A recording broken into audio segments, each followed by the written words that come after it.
ଜୟ ଜଗନ୍ନାଥ।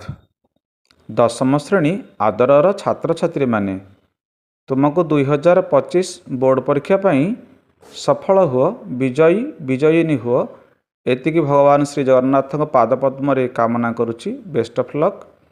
ତେବେ ପିଲାମାନେ, ତୁମେ କମେଣ୍ଟ କରିଥିଲ ସାର୍ ଦୀର୍ଘ ଉତ୍ତର ପ୍ରଶ୍ନ ଗୁଡ଼ିକ ପଢ଼ିଲେ ମନେ ରହୁନି, ତାକୁ ଟିକେ ସରଳୀକୃତ କରି କୁହନ୍ତୁ। ସେଥିପାଇଁ ଏଇ ଅଡ଼ିଓ କ୍ଲିପ୍ସ ବନେଇଛି, ଆକୁ ବାରମ୍ବାର ଶୁଣିଲେ ସହଜରେ ମନେ ରଖିଦେବ।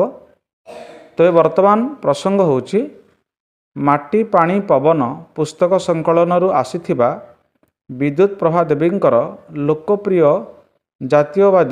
ଜାତୀୟ ଚେତନାବାଦୀ କବିତାଟି ସର୍ବଂ ସହା ମାଟି। ସର୍ବଂ ସହା ମାଟି କବିତାରୁ ଯେକୌଣସି ଦୀର୍ଘ ଉତ୍ତର ଆସିଲେ ଆମେ କେମିତି ଲେଖିବା?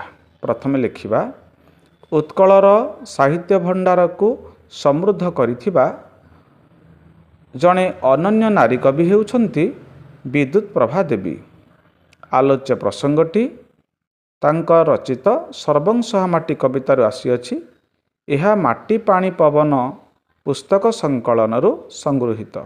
ଏଠାରେ ଯାହା ପରୀକ୍ଷାରେ ପ୍ରଶ୍ନ ପଡ଼ିଛି ସେ ସମ୍ପର୍କରେ ଆଲୋଚନା କରାଯାଇଛି, ଲେଖିବ। ଯେମିତି ଗୋଟେ ଉଦାହରଣ ଦେବି, ଏଠାରେ ମାନବର ସୁପ୍ତ ଦିବ୍ୟ ଚେତନାକୁ ଜାଗରଣ କରିବା ପାଇଁ ଆହ୍ୱାନ ଦେଇଛନ୍ତି, ବା କହିପାରିବା ମାଟି ମା'ର ଅତୁଳନୀୟ ଅବଦାନକୁ ମନେ ପକାଇ ତାହା ପ୍ରତି କର୍ତ୍ତବ୍ୟନିଷ୍ଠ ହେବା ପାଇଁ ଶିକ୍ଷା ପ୍ରଦାନ କରିଛନ୍ତି। ଏମିତି ଆମେ ସୁନ୍ଦର ଭାବରେ ଏଠି ବର୍ଣ୍ଣନା କରିବା। ଏହାପରେ ଦ୍ୱିତୀୟ ପାରାକୁ ଚାଲ।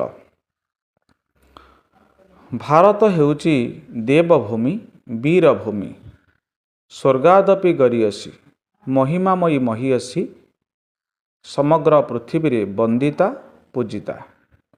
ଏହି ମାଟି ମା'ର କୋଳରେ କବୟିତ୍ରୀ ବହୁ ତପସ୍ୟା କରି ଜନ୍ମଲାଭ କରିଛନ୍ତି ବୋଲି ଆପଣାକୁ ଭାଗ୍ୟବତୀ ମନେ କରିଛନ୍ତି। ଏପରିକି ସ୍ୱର୍ଗର ସକଳ ସମ୍ପତ୍ତି ଭୋଗ ଐଶ୍ୱର୍ଯ୍ୟ ମଧ୍ୟ ତୁଚ୍ଛ ମନେ ହୁଏ ଭାରତ ଭୂମିରେ ଜଣେ ସନ୍ତାନ ହିଁ ଜନ୍ମ ହେବାଠାରୁ। କହିବା ବାହୁଲ୍ୟ, ଏ ଭାରତ ମା, ଏଇ ମାଟି ମା ତାର ସ୍ନେହକୁ ସବୁରି ପ୍ରାଣୀ ଜଗତରେ ସମାନ ଭାବରେ ବାଣ୍ଟି ଦେଇଛି। ତାର ମିଠା ପାଣି ଧୀର ପବନ କବିଙ୍କ ଦେହରେ ବଳ ଦେଲା ବେଳେ ଗଛଲତାର ଫଳ ତାଙ୍କୁ ଶକ୍ତି ଓ ତୃପ୍ତି ପ୍ରଦାନ କରିଛି। ତୋର ମିଠା ପାଣି ତୋ ଧୀର ପବନ ଦେହେ ମୋ ଦେଇଛି ବଳ, ତୃପତି ଦେଇଛି ଶକତି ଦେଇଛି ତୋ ଗଛଲତାର ଫଳ। ଏମିତି ଗୋଟିଏ ପଦ୍ୟ ସେଠି ଯୋଡ଼ିଦେବ। ତାପରେ ଲେଖିବ, କବୟିତ୍ରୀଙ୍କୁ ସବୁଜ ଘାସର କଅଁଳ ବିଛଣା ଆରାମ ଦେଇଛି। ଚେରମୂଳି ଗଛଲତାରେ ଭରି ରଖିଛି ମାଟି ମା ଔଷଧ ଶକ୍ତି, ନିରାମୟ ଜୀବନଯାପନ କରିବା ପାଇଁ ତାର ପ୍ରିୟ ସନ୍ତାନକୁ ମନରେ ଆନନ୍ଦର ଲହରୀ ଭରି ଦେବା ପାଇଁ ନଦୀ ସମୁଦ୍ରରେ କେତେ ହସ କଥା ଚିତ୍ର ଆକାରରେ ବିଚିତ୍ର ତତ୍ତ୍ୱରେ ଗୁନ୍ଥି ଦେଇଛି। ସ୍ୱର୍ଗୀୟ ଆକର୍ଷଣ ଠାରୁ ଆହୁରି ଏ ସବୁଜିମା ପ୍ରକୃତିରେ ଭରି ରହିଛି ମନଲୋଭା ଆଖି ଭୁଲାଣିଆ ସୁନ୍ଦର ସବୁଜ ଛବି। ସେ କାନ୍ତ କୋମଳ ସ୍ନିଗ୍ଧ ସୁନ୍ଦର ପ୍ରକୃତିରେ କବି ଅନୁଭବ କରିଛନ୍ତି ଅନେକ ସୁଖ, ହୃଦୟ ଭରା ଆହ୍ଲାଦ। ତେଣୁ ସେ କହିଛନ୍ତି, ଆଖି ମୋ ଭୁଲାଏ ବୁକୁ ମୋ ଫୁଲାଏ ତୋ ବଣ ପକ୍ଷୀର ଡାକ।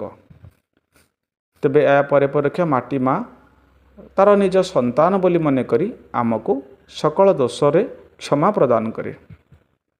ଏଇଭଳି ଯେଉଁ ମହିମାମୟୀ ମହିୟସୀ ମାଟି ଭାରତ ମା, ତା ପ୍ରତି ଆମେ କର୍ତ୍ତବ୍ୟନିଷ୍ଠ ହେବା, ତାର ସୁଖରେ ସୁଖୀ, ତାର ଦୁଃଖରେ ଦୁଃଖୀ ହେବା।